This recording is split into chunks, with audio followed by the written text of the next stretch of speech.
सबको जय मसीह की। प्रभु का धन्यवाद हो, फिर एक बार परमेश्वर ने हमें मौका दिया है कि हम परमेश्वर के वचन को सुन सके।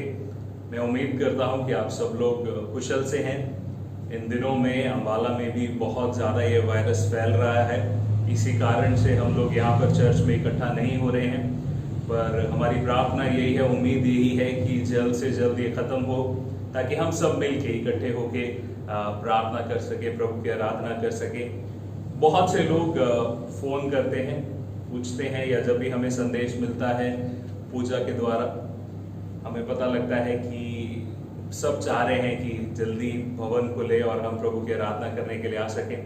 तो उसके लिए एक ही चीज़ करनी है। जो लोग चाहते हैं कि सच में हम जल्दी से प्रभु के भवन में आए, तो एक चीज़ करनी बहुत ज़रूरी है उसके लिए, और वो है मन से प्रार्थना कि ये जो परिस्थिति है ये बहुत जल्द अब ख़त्म हो जाए, और फिर हम लोग सब जो है, जब ये ख़त्म हो जाएगा या इसकी दवाई जो वैक्सीन है वो बन जाएगी, तो फिर हम सब लोग इकट्ठे होकर प्रभु के भवन में उसकी आराधना करने पाएंगे। हालेलुया।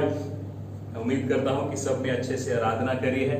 सब लोग इकट्ठे बैठ के उन्होंने नीति वचन को पढ़ा है, अपने देश के लिए, दुनिया के लिए प्रार्थना की है, अपनी भेंट को लिया है, और अब अपनी बाइबल खोल के, अपनी डायरीज खोल के आप तैयार हैं प्रभु के वचन को सुनने के लिए।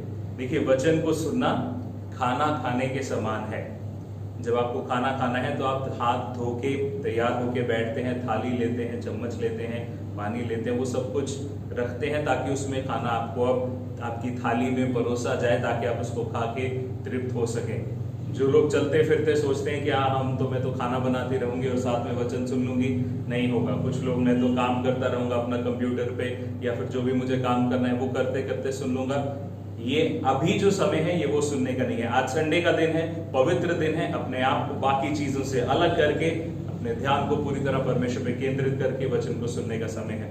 बाद में, आज के बाद, क्योंकि वचन तो YouTube में रहेगा, आपके पास रहेगा, बाद में आप इसको कभी भी सुन सकते हैं, पर अभी, बाद में आप काम करते हुए भी सुन सकते हैं, पर अभी सब चीजों से ध्यान हटा के आइए हम परमेश्वर के वचन को सुने, प्रभु से मांगे आज प्रभु हमसे क्या बात करना चाहते हैं। आइए अपनी आंखों को बंद करें, सर को झुकाएं और प्रभु से प्रार्थना करें। सर्वशक्तिमान प्यारे प्रभु, आपका धन्यवाद करते हैं आपके अनुग्रह के लिए कि आपने फिर एक बार हमें आज का दिन दिया, कि हम आज भी प्रभु जिंदा हैं, आपके वचन को सुन सकते हैं, आपके अनुग्रह को जान सकते हैं, आपकी इच्छा को समझ सकते हैं। पिता, आपसे विनती करते हैं कि आप अपने वचन को समझने के लिए हमें बुद्धि और ज्ञान दे। पिता, मैं आपके अनुग्रह को मांगता हूं कि आपके वचन को सिखाने के लिए प्रभु जी आप मुझ पे दया करें, अनुग्रह करें परमेश्वर। आज प्रभु धन्यवाद करते हैं परमेश्वर कि आज का दिन अहम है, खास है, क्योंकि आज हम पिताओं के बारे में बात करेंगे कि एक पिता की क्या जिम्मेदारियां हैं, क्या नियम है, क्या सिद्धांत हैं, जो एक पिता के पिता होते हुए हमें जिनको समझना है, जिनके द्वारा हम अच्छे से जिम्मेदारी को, इस रिश्ते को निभा सकेंगे। तो प्रभु हम आपके अनुग्रह को मांगते हैं, क्योंकि आपसे अच्छा पिता कौन है। तो प्रभु आपसे मांगते हैं पिता, आप अनुग्रह करें, आपका वचन सिखाने में प्रभु जी मेरी मदद करें, पवित्र आत्मा अभिषेक करें। मुझ में कोई खूबी नहीं है प्रभु, आप जानते हैं, आप दया करें प्रभु।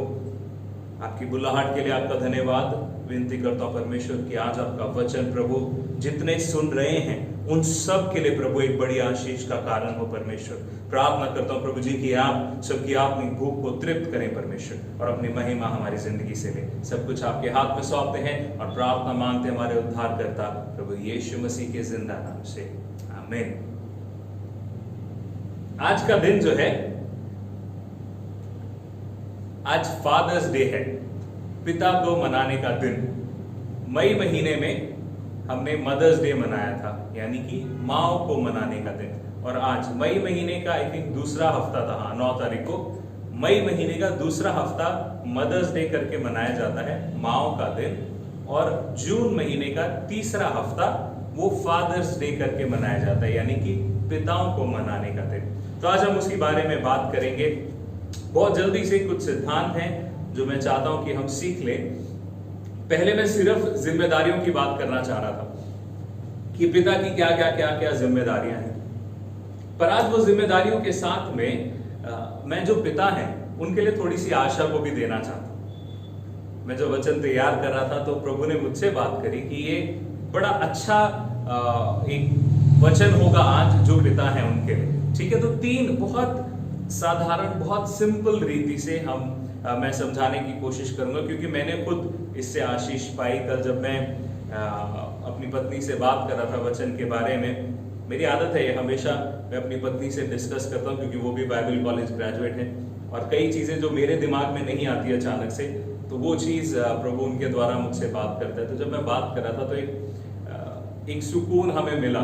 उन्होंने भी कुछ बात करते करते कि हाँ, कई बार हम माता पिता होते हैं, क्योंकि सिद्धांत माता पिता दोनों के लिए लगभग सेम है, पर आज हम पिताओं का उदाहरण लेके बात करेंगे। तो उन्होंने कहा कि ये जो बात आपने कही है, ये बहुत मुझे तसल्ली मिली उससे। तो वो चीज इसी में ही है।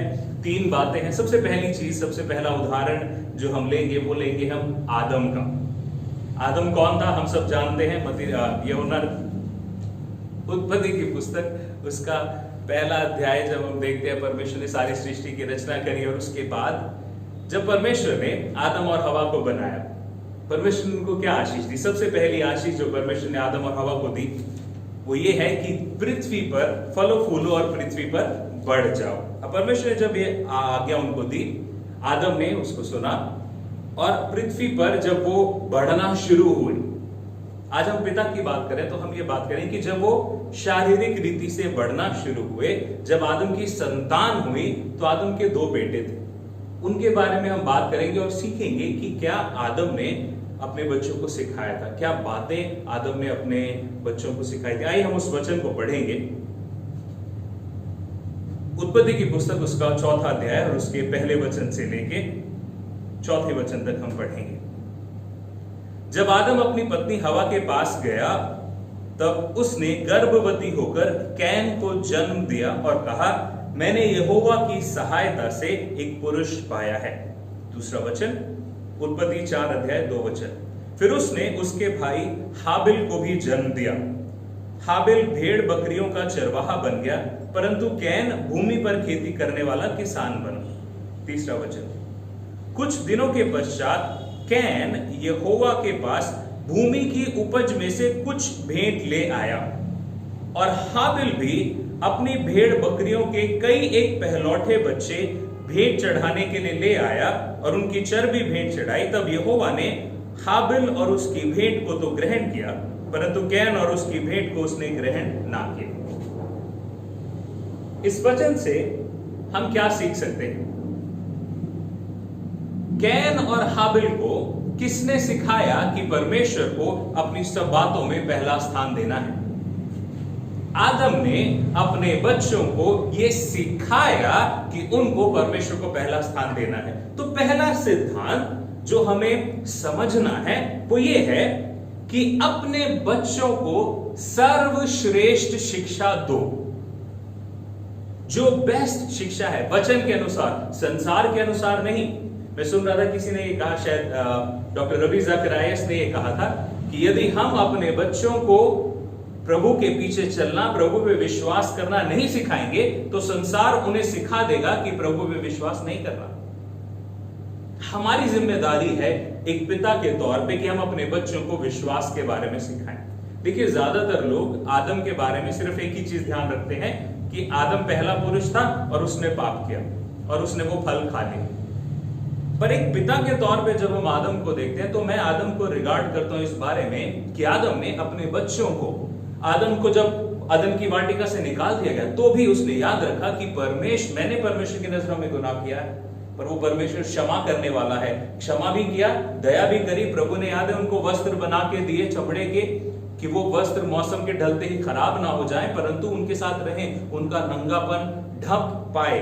वो यही चीज उसने परमेश्वर से सीखी और वही चीज उसने अपने बच्चों को सिखाई कि हमें परमेश्वर को पहला स्थान देना है, क्योंकि वो हमसे बहुत प्यार करता है।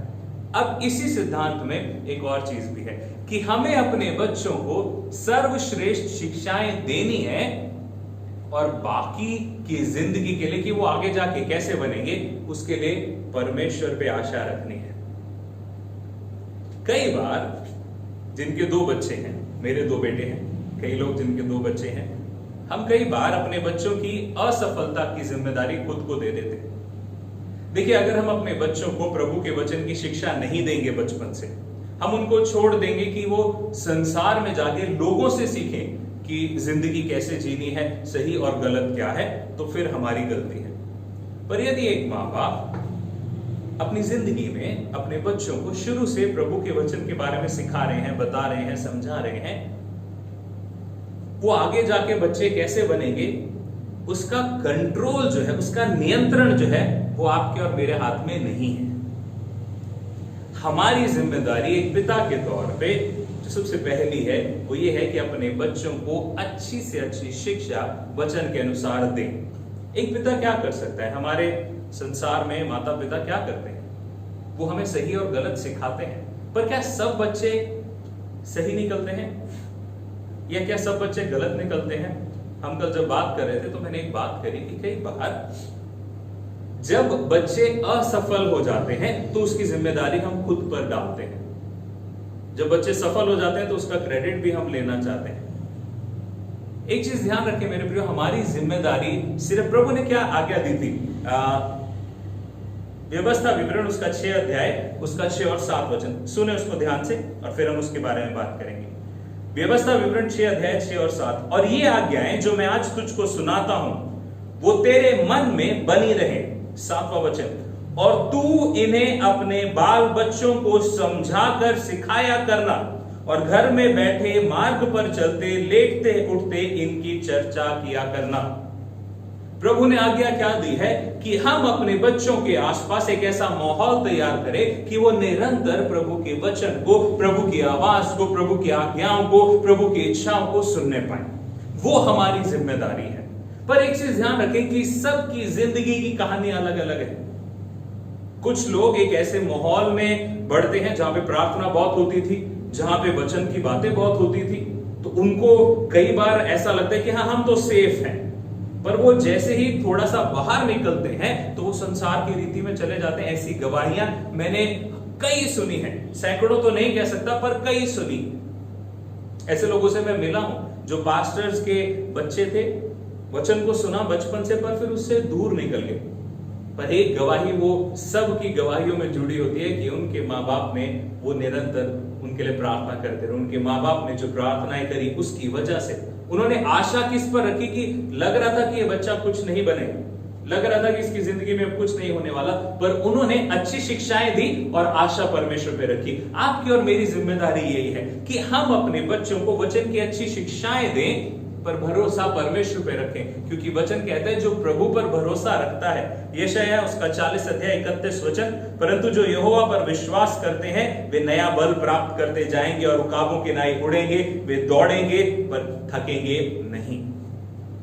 कई पिता बहुत थक के जीते हैं। क्यों? क्योंकि वो हमेशा अपने बच्चों को देखते रहते हैं, अरे इसका कल क्या बनेगा, इसका कल कैसा होगा, क्या होगा पता नहीं। सच में हमें नहीं पता। मुझे नहीं पता कि मेरे दोनों बेटे आगे चल के क्या बनेंगे। कभी मेरा बेटा मुझे बोलता है कि मुझे पास्टर बनना है। जब स्कूल के अंदर बच्चों का एक एक्टिविटी थी कि सब बच्चे कुछ ना कुछ बन के आए, तो उसने कहा मुझे पास्टर बनना है। वो गिटार लगा के गया और वहां पे उसने गाना भी गाया, तो मुझे बहुत खुशी हुई। थोड़े दिन बाद वो कार्टून देख रहा था, तो उसमें वो एक सिंघम करके कार्टून आता है, तो उसने बोला मुझे पुलिस ऑफिसर बनना है।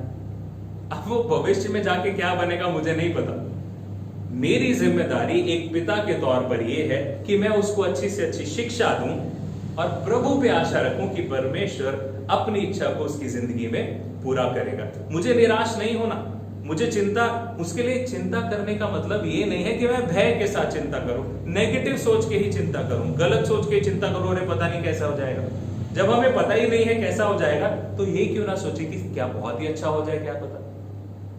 पहली चीज हमें अच्छी शिक्षाएं देनी है और प्रभु पे भरोसा रखना है, प्रभु पे आशा रखनी है कि उसका भविष्य परमेश्वर की इच्छा के मध्य में रहे। दूसरी चीज कि सिर्फ हमें शिक्षाएं नहीं देनी, हमें अपने बच्चों के सामने सर्वश्रेष्ठ जिंदगी जीनी है और उनका भविष्य कैसा होगा उस बात के लिए प्रभु पर भरोसा रखना है। अब इसके लिए हम अब्राहम की जिंदगी से इस बात को सीखते हैं। उत्पत्ति 22 अध्याय में परमेश्वर ने अब्राहम को कहा कि अब्राहम तेरा इकलौता बेटा इसहाक उसको तो लाके बलि कर दे। ये जो टेस्ट था अब्राहम का, इस टेस्ट में, इस परीक्षा में चाहे कोई भी रिजल्ट आता, जब अब्राहम को ये परीक्षा प्रभु ने दी कि अब्राहम मैं तुझे इस बात में परखना चाहता हूं कि तू जा अपने बेटे को, अपने इकलौते बेटे को जिससे तू प्यार करता है, बलि कर दे। तो जब अब्राहम इस परीक्षा के बारे में सोच रहा होगा तो सोच के देखिए, दो चीजें हैं यहां पर। परमेश्वर पिता कह रहा है कि तू जा और उसको बलि कर दे। अगर तू कर देगा तो तू मेरी नजरों में धर्मी ठहरेगा, विश्वास योग्य ठहरेगा। अब्राहम ने क्या करना है? वो पिता की नजरों में धर्मी ठहरने के लिए अपने इकलौते बेटे को बलिदान करना है, और वो बेटा जो उसको 100 साल की उम्र में हुआ था। अब यदि अब्राहम इस टेस्ट में, इस परीक्षा में पास हो जाता, पिता से तो वो प्राप्त कर लेता कि हां तू धर्मी है, पर अपनी जिंदगी में वो पिता कहलाने का अधिकार खो देता, क्योंकि इकलौता बेटा है, वो मर जाता तो सब कुछ खत्म। दोनों तरीके से अब्राहम को हारना ही था, पर अब्राहम ने क्या चुना कि मैं अपनी जिंदगी में परमेश्वर के प्रति 100% आज्ञाकारी रहूं। ये जो आज्ञाकारिता है, कई बार जब हम हमारे पिता के लिए, खास करके हम जो पिता हैं हमारे लिए खास करके ये मुश्किल आती है। संसार कह रहा है कि थोड़ी सी चोरी कर लो, थोड़ा सा इधर उधर गड़बड़ कर लो, ताकि तुम्हारे पास कुछ हो, ताकि तुम अपने बच्चों का अच्छे से पालन पोषण कर सको। कई बार हमारे बच्चे भी कहते हैं, अरे पापा आप ऐसे क्यों नहीं कर लेते, बाकी सबके पापा भी तो करते हैं। या फिर बाकी सबके पापा देखो उनको नए नए कपड़े लाके देते हैं, नई नई चीजें देते हैं, आप क्यों नहीं हमें देते, आपके पास क्यों नहीं है, वो इतने अमीर हैं, आप क्यों नहीं है। तो कभी कभी मन करता है कि हम कुछ गड़बड़ कर लें, कुछ थोड़ा सा घपला कर लें, और फिर अपने बच्चों को तो खुश कर लेंगे, बाद में जो होगा देखी जाएगी।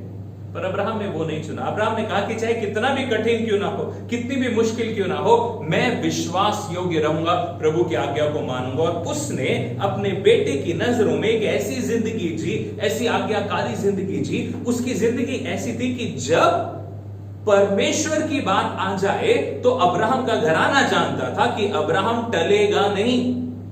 अब्राहम को पहली आज्ञा प्रभु ने क्या दी थी उत्पत्ति 12 में, कि अपने घर परिवार को छोड़ दे, अपने घराने को छोड़ दे, अपने जहां तू रहता है उसको छोड़ दे, और एक और देश में चला जा जो मैं तुझे दिखाऊंगा। दिखाया भी नहीं था, पर दिखाऊंगा प्रभु ने बोला था, और अब्राहम निकल पड़ा।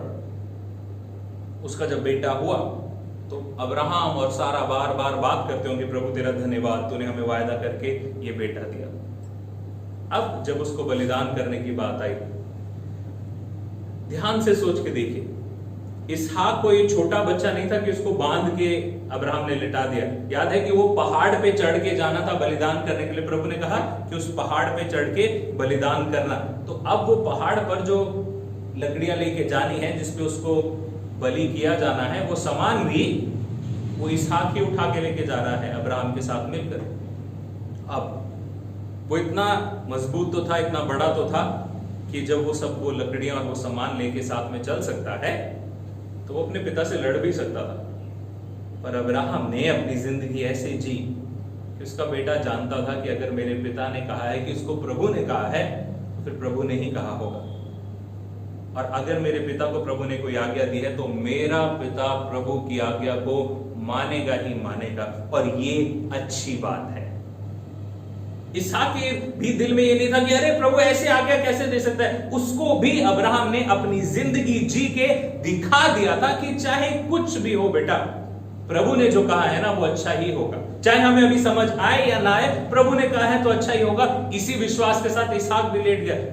मुझे नहीं पता, देखिए वचन में लिखा नहीं है, पर मैं अपने दिमाग से ऐसे ही सोच रहा हूं, शायद इसहाक भी वहां लेटा हुआ सोच रहा होगा कि अरे मेरा पिता मुझे बलि करने जा रहा है, मैं उस परमेश्वर को मिलूंगा जिसने मुझे इस दुनिया में भेजा। क्योंकि अब्राहम ने सिखा दिया होगा शायद अपने बेटे को कि ये जिंदगी उतनी महत्वपूर्ण नहीं है जितना वो परमेश्वर महत्वपूर्ण है। असल अच्छी जिंदगी यही है कि परमेश्वर को पहला स्थान देना। अब जब अब्राहम ने वो किया, वो अपने बेटे की बलि करने ही वाला था, तब प्रभु ने कहा रुक जा अब्राहम, अब तू ये टेस्ट में पास हुआ, और ऐसा पास हुआ कि मेरी नजरों से तो तूने धर्मी होने का वो इनाम पाया ही पाया, पर तेरे बेटे की नजरों में तू आज 2 गुना और धर्मी हो गया। और ये बात मैं कैसे कह सकता हूं? अब्राहम पूरी जिंदगी इसहाक की नजरों में आदर और प्रेम का पात्र रहा, और मरने के बाद भी जब अब्राहम मर भी गया तो भी इसहाक को पता था कि धर्मी पुरुष मेरा पिता है, वो परमेश्वर की आज्ञाओं पे चलने वाला है। और मरने के बाद भी इसहाक ने अब्राहम का आदर किया। और इसका एक एग्जाम्पल एक बड़ी छोटी सी आयत में है, बहुत सिंपल सी आयत है जिसपे हम ज्यादा ध्यान नहीं देते, पर वो है उत्पत्ति उसका 26 अध्याय और उसके 18 वचन में। ध्यान से सुने यहां क्या लिखा है। तब जो कुएं उसके पिता अब्राहम के दिनों में खोदे गए थे और अब्राहम के मरने के बाद फिलिस्तियों ने भर दिए थे, उनको इसहाक ने फिर से खुदवाया। अब सुने, और उनको इसहाक ने फिर से खुदवाया और उनके वो ही नाम रखे जो उसके पिता ने रखे थे। उत्पत्ति उसका 26 अध्याय 18 वचन। मेरे प्रियो, एक पिता के तौर पे हमारी जिम्मेदारी क्या है? पहली चीज कि अपने बच्चों को अच्छी शिक्षा देना और परमेश्वर पे आशा रखनी। दूसरी चीज, अपनी जिंदगी को सर्वश्रेष्ठ रीति से जीना और परमेश्वर पे भरोसा रखना। कई बार प्रभु की आज्ञाओं में जीना कठिन हो जाता है। लोग हमारे विरोध में हो जाते हैं, हमारे बच्चे हमें गलत समझने लग जाते हैं कि अरे ये तो क्या जिंदगी है, ये क्या तरीका है, क्यों जीना है ईमानदारी से, क्यों जीना है विश्वास योग्यता से, क्यों मैं ये सब चीजें नहीं कर सकता, क्यों मैं दूसरों की तरह नहीं जी सकता, क्यों मेरे पिता दूसरों की तरह नहीं जी रहे। ये बड़ी कठिनाई होगी, पर यदि हम विश्वास योग्यता के साथ पूरी तरह से अपनी बेस्ट जिंदगी जिएंगे तो परमेश्वर पे विश्वास रखें कि वो हमारे लिए अंत में भलाई ही को उत्पन्न करेगा। तीसरी और आखिरी चीज इसके साथ हम खत्म करेंगे। तीसरी चीज जो बहुत जरूरी है, इस पिता का नाम नहीं दिया गया क्योंकि यहां पर प्रभु यीशु मसीह एक उदाहरण दे रहे हैं और वो उदाहरण पाया जाता है लूका उसका 15 अध्याय में। सबको लगभग ये जो वाक्य है यीशु मसीह ने जो शिक्षा दी लूका 15 में, वो हम सबको लगभग पता है। प्रभु यीशु मसीह लूका 15 में बार बार बता रहे हैं अलग अलग रीति से कि क्या है वो पिता का प्रेम। पहले यीशु मसीह ने लूका 15 के 1 अध्याय में बताया, लूका 15 के 1 वचन में बताया कि एक चरवाहा था जिसके पास 100 भेड़ें थी, 99 उसके पास है, एक हो गई तो वो उसको ढूंढने के लिए गया। फिर उसके बाद 8वें वचन में एक औरत है जिसके पास 10 सिक्के हैं, वो 10 में से एक हो गया, वो 9 को रख के एक को ढूंढने के लिए गई। और फिर 11 वचन से लूका 15 के 11 से शुरू होता है जो दृष्टांत है उस पिता का जिसके 2 बेटे थे और एक खो गया, तो वो उस एक का इंतजार कर रहा था। तीसरी चीज, पहली चीज अच्छी शिक्षा देनी है और प्रभु पे आशा रखनी है। दूसरी चीज अच्छी जिंदगी जीनी है और प्रभु पे भरोसा रखना है। तीसरी और आखिरी और बहुत महत्वपूर्ण चीज, हमें हमेशा अपने बच्चों को जब वो क्षमा मांगे हमें उनको हमेशा क्षमा करना है जिस तरह परमेश्वर ने आपको और मुझे क्षमा किया है। इस दृष्टांत में, इस कहानी में हम सब जानते हैं कि यहां पर किसकी बात हो रही है। ज्यादातर लोग उड़ाऊ पुत्र की बात करते हैं, पर ये उड़ाऊ पुत्र की कहानी है नहीं। ये कहानी है जब मैं बाइबल कॉलेज में था तो हमारे प्रोफेसर थे डॉक्टर जेकब चेरियन। मुझे आज भी याद है जब उन्होंने चैपल में ये वचन प्रचार किया तो हम सब एक तरह से हमारी आंखें खुल गई कि अरे हम इसको गलत पढ़ते आए हैं आज तक। हमारा ध्यान सिर्फ खोई हुई भेड़ पे हो जाता है कि अगर तुम खो जाओगे तो भटक जाओगे, फिर तुम्हें शेर खा जाएगा, फिर तुम्हारा नुकसान हो जाएगा, या ये जो उड़ाऊ पुत्र है ये तो इस तरह से चला गया, फिर उसको ये खाना पड़ा, उसको ये करना पड़ा। पर वो कहानी नहीं थी। उन्होंने हमें दिखाया, हमारी आंखें खोली कि असल में कहानी क्या थी। यीशु मसीह क्या बता रहा है 14 अध्याय में, जब यीशु मसीह शिक्षा दे रहा है तो कुछ चुंगी लेने वाले, कुछ बुरे लोग, जो लोग, कुछ धर्मी लोग उन बुरे लोगों से परेशान हो रहे हैं जिनसे यीशु बात कर रहे। देखिए 15 अध्याय उसका पहला वचन, सब चुंगी लेने वाले और पापी उसके पास आया करते थे। ये बुरे लोग यीशु के पास आ रहे हैं वचन सुनने के लिए। तब फरीसी और शास्त्री जो वचन को सिखाने वाले हैं, अच्छे लोग हैं, कुड़कुड़ा कर कहने लगे ये तो पापियों से मिलता है और उनके साथ खाता भी है।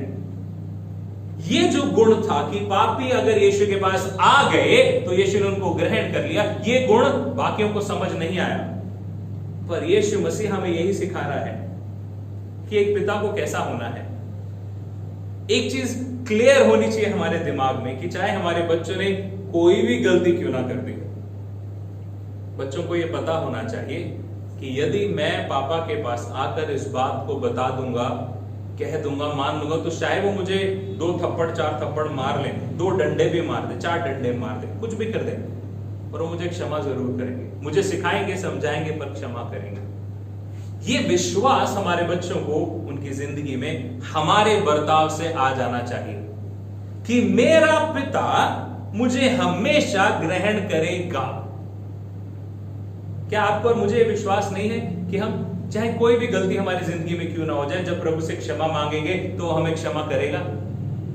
एक पिता के तौर पे यही विश्वास हमें अपने बच्चों में भी डालना है कि चाहे बेटा कुछ भी हो जाए जिंदगी में, ये ध्यान रखना कि तेरा बाप तेरे लिए है, तेरा पिता तेरे लिए है, वो तेरे लिए खड़ा रहेगा, चाहे सब तेरे विरोध में क्यों ना हो जाए, मैं तेरे लिए खड़ा ही रहूंगा हमेशा। ये एक विश्वास है जो आज की पीढ़ी को है नहीं, क्योंकि आज की पीढ़ी जो है वो बहुत गलत, अलग अलग तरह के माहौल में, बहुत गलत माहौल में पली बढ़ी। और हम भी कई बार पिता के तौर पे हमारी इच्छा हमेशा क्या होती है, बच्चों को बोलना, देखा देखा मैंने कहा था ना। मैं ये नहीं कह रहा कि बच्चे कुछ भी गलती करते रहे तो हाँ हाँ कोई बात नहीं बेटा, आ जाओ पापा माफ करेंगे। मैं तो ऐसा नहीं हूं, और परमेश्वर भी ऐसा नहीं है। प्रभु ने ये नहीं कहा कि मेरा अनुग्रह तुम्हारे लिए पर्याप्त है तो जाओ जैसे मर्जी जियो। कई लोग आजकल ये प्रचार कर रहे हैं ना कि प्रभु का अनुग्रह पर्याप्त है, उसके लहू ने सारे गुनाहों को माफ कर दिया, तो क्या अब मैं पवित्रताई से जीकर प्रभु के अनुग्रह को बढ़ाऊंगा? अरे वो अनुग्रह मिला इस बात के लिए कि हम जो गंदगी में जी रहे थे, वो गंदगी में से निकल के प्रभु के घर में घुसने की अनुमति देता है वो अनुग्रह, उसकी संतान होने का अधिकार देता है वो अनुग्रह। पर जीना तो उसकी संतान की तरह है। प्रभु के घर में आके, प्रभु के भवन में आके, प्रभु के परिवार का हिस्सा बन के हम शैतान की तरह नहीं जी सकते, हम वो पाप की जिंदगी नहीं जी सकते। मैं ये नहीं कह रहा अपने बच्चों को खुली छूट दे दे, जाओ बेटा सब माफ है, ना ना ना, उनको सिखाना है, समझाना है। पर जब भी वो क्षमा मांगे, जब भी, और क्षमा ध्यान करें, क्षमा सिर्फ ये नहीं है कुछ परिस्थिति हुई और हम लोग चर्च के लीडर्स बात कर रहे थे, तो मैंने पूछा सबसे कि हमें कब क्षमा करना चाहिए। तो कई लोगों ने कहा कि जब भी कोई क्षमा मांगे। मैंने कहा नहीं, ये तो गलत बात है, ये तो सही नहीं है। सही चीज क्या है फिर? तो लीडर्स में से किसी एक ने, शायद राकेश या ब्रदर महेश या बड़े मैम में से किसी एक ने कहा था कि क्षमा तब करनी है जब व्यक्ति पश्चाताप करे। देखिए ये चीज भी हमें अपने बच्चों को सिखानी है कि बेटा हर चीज को पापा माफ करेंगे, पर यदि तुम मन नहीं फिराओगे, गलत ही चलते रहोगे, तो पापा प्यार तो करेंगे पर पापा तुम्हारी मदद नहीं कर सकते। हमें अपने बच्चों को आज्ञाकारिता, विश्वास योग्यता, धर्मी रहना, पवित्र रहना सिखाना है। पर कई बार बच्चे गिर जाते हैं, पाप में गिर जाते हैं, पर यदि वो सच्चे मन से आके क्षमा मांगे तो एक पिता की जिम्मेदारी है उनको माफ करना। मेरे प्रिय परमेश्वर के पास जब हम आते हैं तो हमें आके ये नहीं कहते देखा देखा देखा मैंने तो